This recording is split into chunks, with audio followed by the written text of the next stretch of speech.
Hi, and thanks for logging on to the Daily DVAR Halacha. And here's a brand new Halacha 4 units for Friday, 16th day of October, 28th day of Tishrei. So while we're on that, just a little reminder that it's Shabbos Mavarchim this Shabbos. And we will say, it's the month of Cheshvan coming up, but when we announce it, they'll say Rosh Chodesh Mar Cheshvan. Okay, they'll announce that it's the Rosh Chodesh of Mar Cheshvan. They call it the bitter Cheshvan. Some say it's because it's the month in which the Mabul happened, the flood. And then they'll say Yihiyah, and they might say Machar, B'yom Harishon, Uvayom Hashini.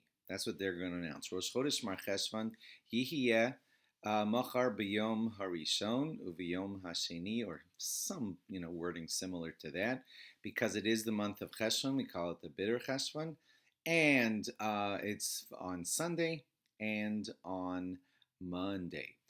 Sunday marks the last day of the month of Tishrei, and Monday marks the first day of the month of Cheshvan. For those of you who haven't been saying Tachanun since after Sukkot, some shuls have been doing that. So Friday today was your last day of not saying Tachanun. On Sunday and Monday you won't say Tachanun because it's Rosh Chodesh, and then on Tuesday you'll be back at Tachanun again. That's going to make the Haftorah for tomorrow be different also.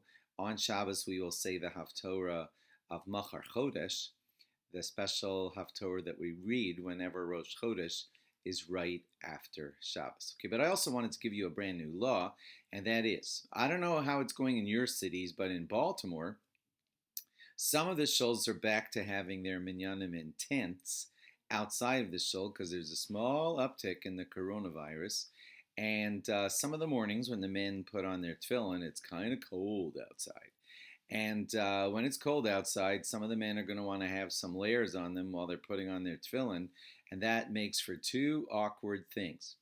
If you're a man and you need to have the tefillin on your arm, on the bicep, and you have, let's say, a shirt and a sweater, and you're rolling up that sleeve, you could end up with the problem that the loop of your bicep over here, the loop of your shel yad, which is going on your arm, might be overlapping a little bit over your sleeve, and that's not proper. Ukshartim laos al yadecha. You should bind them for a sign on your yadecha. Now, the Tzedukim, the Sadducees, used to interpret that meaning that they would put their tefillin, I think, on their hand. But we hold that that means on your arm, and it's got to get, that main loop especially, has got to get on your arm. So you need to check that all of your sleeve, all of your sweater, and your bunched up everything is pushed up and away so that the main loop, that's the one that counts the most, that's where it's bound onto your arm. So be certain that that loop is out of the way. If that loop, the loop of your shirt or your sweater is out of the way so that the loop of the tefillin could touch right onto your skin. If it wasn't all the way on, it's kind of like it got in the way of your doing the mitzvah. Now, same thing. Up top, you're wearing a kippah. Some of you might even want to put a hat on top because it's cold in some of the outdoor minyanim now, if you're in an outdoor minyan.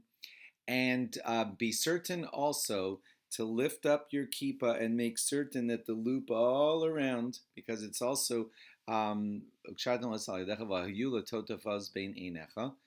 the Sadducees took that to mean right here, but we take it to mean, the rabbis tell us that it means above bein inecha, and that loop must come all and touch your head.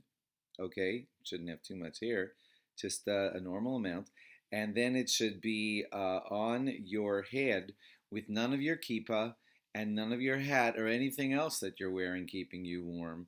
None of that should become between you and your tefillin and your head. So just like a little reminder about that during these cold, cold days. But maybe some of you are thinking, what? We're davening indoors. Around here in Baltimore, where there's a small uptick, some of the shuls have been davening outdoors. So just want to caution you to make certain, in these times especially, that your shel yad is firmly on your skin and your shorosh is firmly on your head with nothing interposing. I think that's the verb. Thanks for logging on. Log on again tomorrow for more. Bye bye. Good Shabbos, good Chodesh.